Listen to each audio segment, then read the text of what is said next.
Well, I am not clearly in favor of whatever Mr. Trump through the local mainstream media may be saying. Of course, the local mainstream media in Greece traditionally were never in favor of any Republican, you name them. Republican is Badon, to call it Campos style.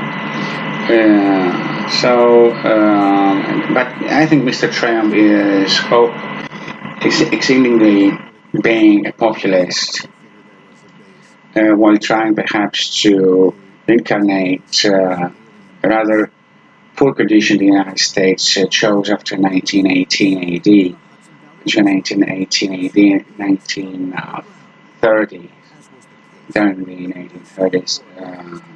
And that's a price they had to pay with Pearl Harbor as a very country powers. Of course, conspiracy theories say else about Pearl Harbor Council, but when you're out of the game, or you say I'm out of the game, I do not care, which of course has some kind of foundation, its own right. Nobody says the opposite. Then the game says either you're in or you're taking out. That's geopolitics. And especially when militarized geopolitics say war, you cannot say I can kick your butt, even because I said clearly I do not want to be part of this and do whatever the hell you want. So that will create this already jungled situation, rather in Europe, in the old world, in the old jungle,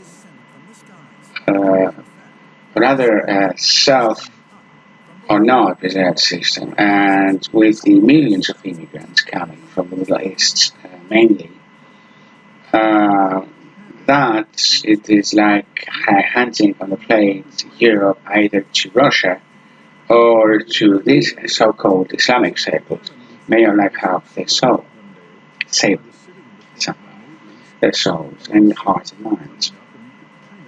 So Mr. Trump is not showing his best self to the old world, and that would complicate and implicate more problems. And with the good old Great Albion in England and the British Isles in general. So when it comes to that, clearly I'm in favor of Mr. Biden. But even though when it comes to Ukraine, I'm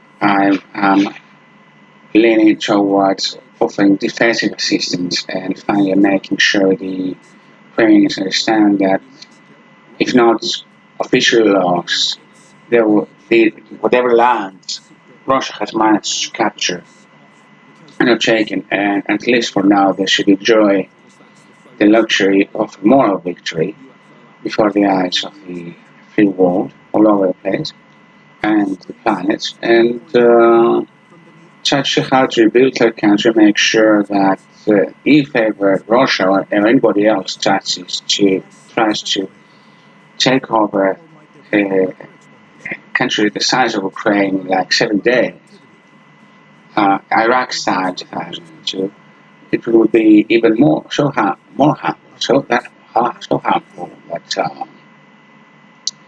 it will be a Pyrrhic victory, levels from the several negotiations to even having to pacify a country with strong nationalist element, and where guerrilla will seemingly forever exist with or without Western support. And I think that's a bitter lesson typically not learned by the Kremlin. So this is it for now. When it comes to, I'm in favor of how Mr. Trump seems to address internal American affairs, but when it comes to Europe, he's quite clumsy. That's not quite American from him. He's trying to make a show off in the United States, that's fine by me.